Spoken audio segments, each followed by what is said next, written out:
Hey, welcome back, my friend. On today's episode, I want to talk to you about what you charge if you are enthusiastically self-employed. I want to tell some stories that have occurred with me in my business along the years, maybe inspire you, maybe make you laugh a little bit. Maybe you can relate to some of these things and just give you a confidence boost in what you charge for your experience and expertise as well. And I want to start first with something that I saw on Instagram a while back. I wish I could remember who had posted it. But basically, the sentiment was, as an independent consultant, you have years and years of expertise. So it's not about cutting the wire. It's about knowing which wire to cut. And I want to repeat that. It's not about cutting the wire, but it's knowing which wire to cut. Because you might have people that are approaching you to help them in your area of expertise with your consulting experience, with your coaching experience to do something for you. And I don't know about you, but when I first got started with my business, I wasn't charging enough. I actually had a friend, her name's Amanda.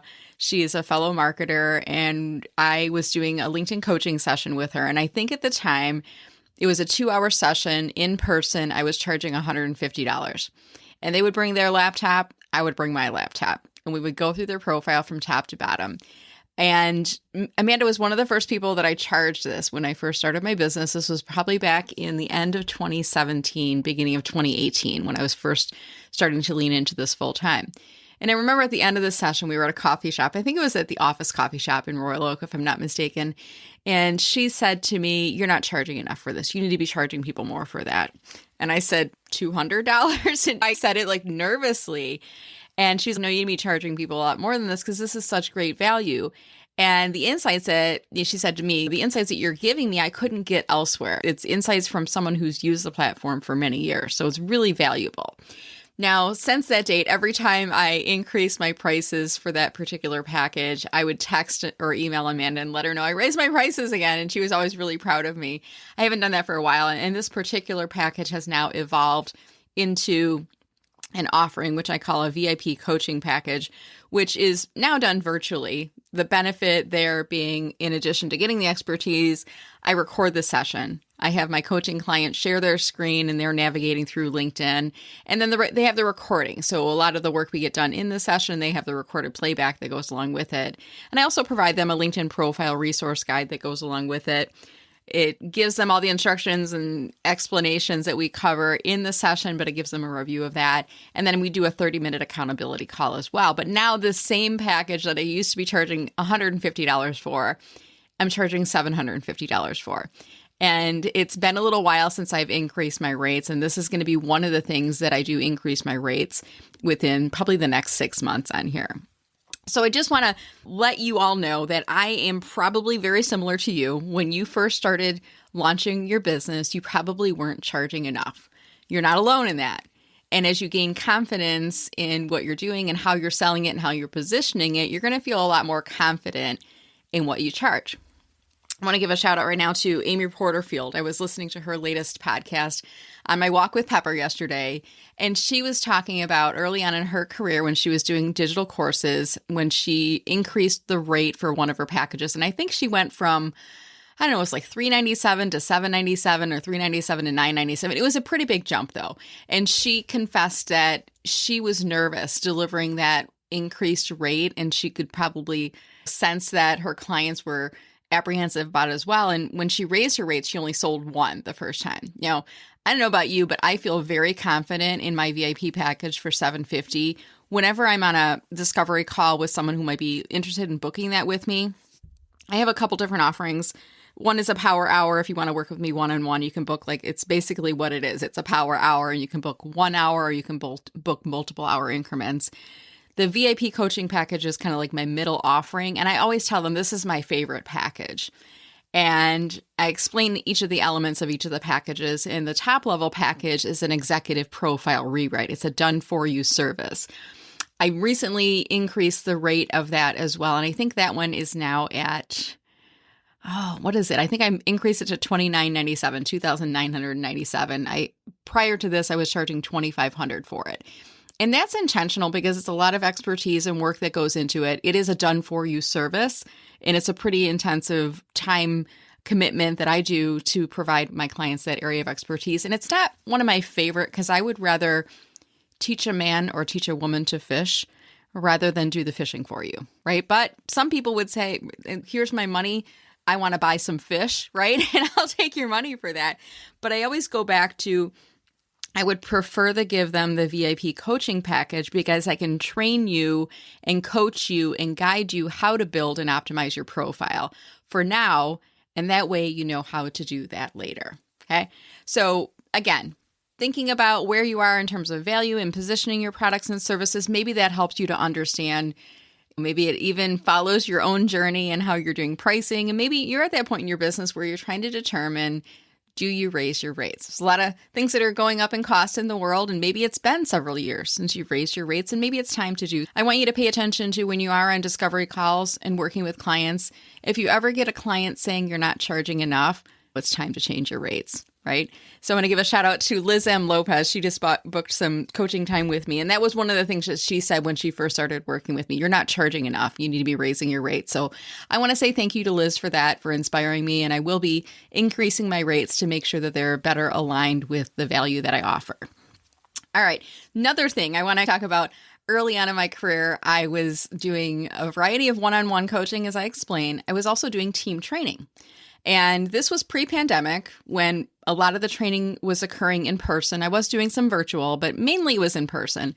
And it was for a client here in Metro Detroit. And I can't even remember the name of the company, but I was doing probably 6 to 10 different team training engagements a year. Some would be like a lunch and learn, like a 1-hour session. Others would be like a 2-part training session. And then I evolved to create like a 2-part training with a dashboard report and one-on-one accountability phone call. So I've done different levels in there as well.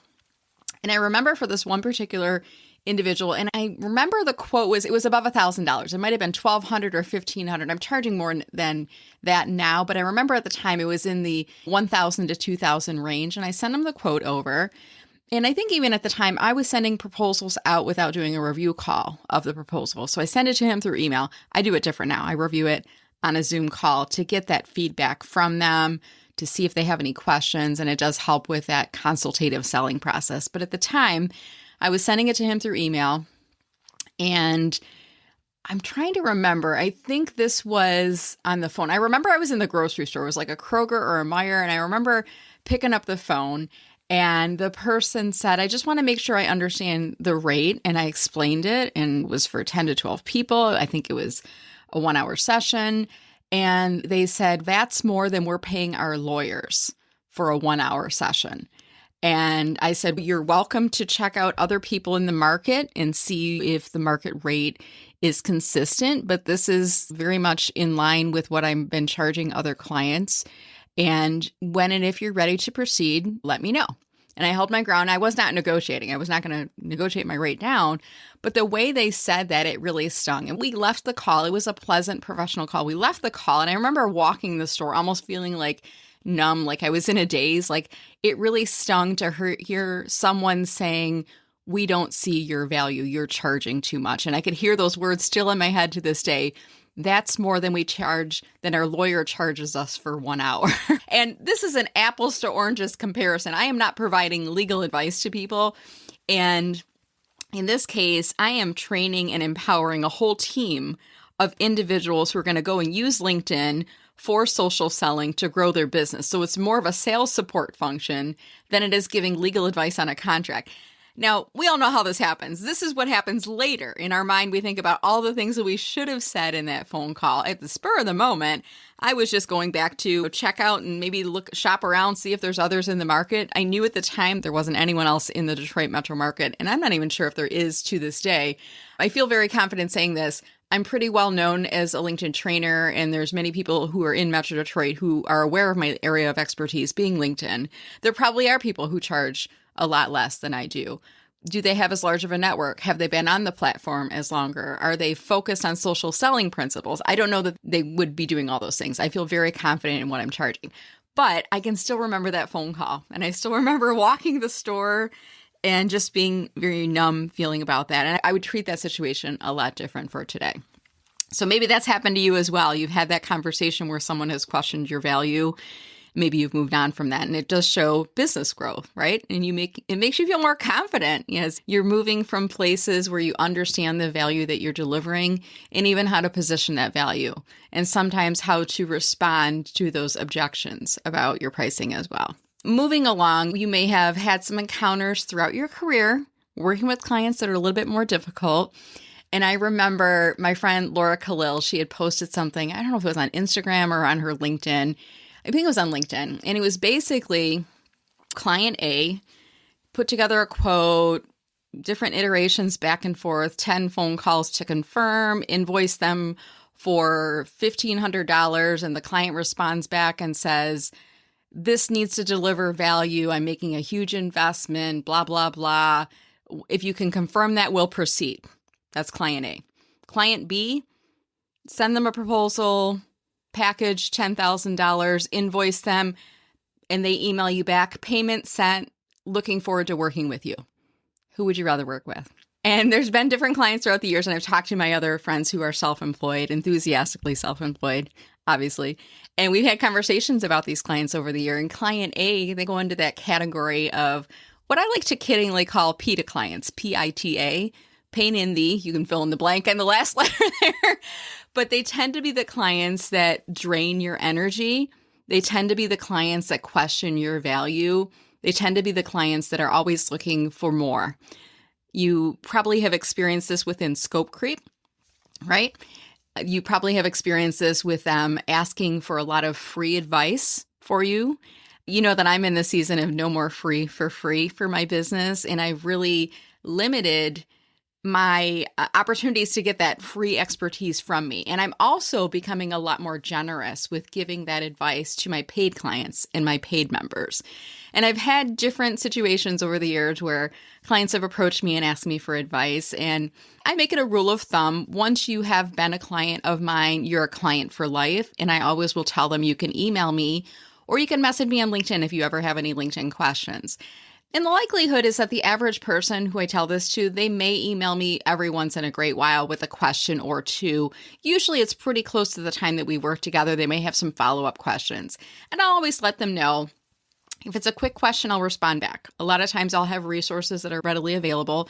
I might do a blog or a video or have a blog or video that I can send you. And if I don't, I may do a LinkedIn post about it. And I won't identify you by name. I'll remove out any identifying information and I'll publish about it. Or I might do a new video or do a new blog based on it. Because if you have that question, others will have this question as well. And like most people, they might send the one-off or a couple questions here and there. I've had a couple instances, though, where clients have, I want to say taken advantage of this. Maybe it is taken advantage of it, but I had one client in particular who sent me a list of probably 20 to 30 questions. And I politely replied back and I said, confirming receipt, looks like you have a lot of questions. Would you like to book another coaching call with me? You know, if not, I'm happy to respond to your questions, but I'll do maybe once a week, depending on client workload. And they said, let's just do that. We'll do the once a week. And I'll admit, business got busy for me. I had a lot of other paid clients and I wasn't as quick to respond as I would have been had we done a coaching call together and worked through that list of questions. I've had other instances where people have reached out to me and asked for advice through email. And I've said, what's the source of this information that they're coming to me about LinkedIn? And they're using their favorite AI tools or large language models, whether it's Gemini or ChatGPT and things like that. And I'm saying, what is your source for this information? And they're telling me it's their AI tool. And I'm saying AI is outdated. In this instance, the advice your AI tool is giving you is outdated. Because again, you're paying me not for cutting the wire, but knowing which wire to cut. You're paying me for my expertise that's in here. So I've had clients reach out to me and ask for me to redo what their AI has given them. And I'm going to charge a higher rate for that. Because now I've invested the time in going back and forth with you. And I know that you're coming to me for my expertise and I should be compensated for that expertise, right?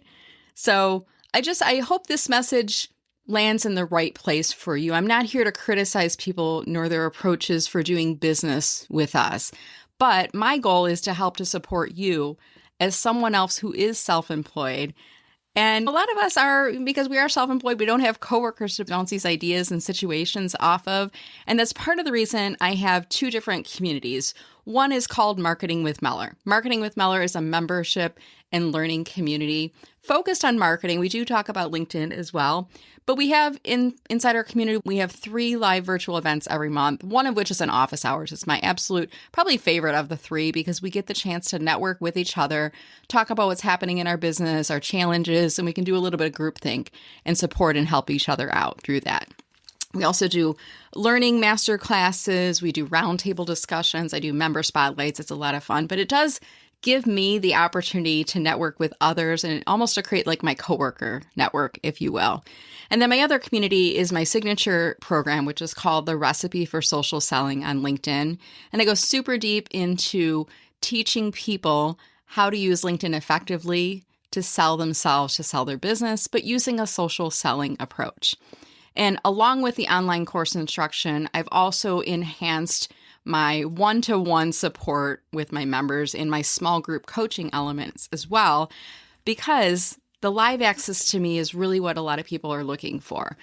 They don't want the ChatGPT route because often it's outdated or it's not giving them the exact answers they need. They want access to an expert.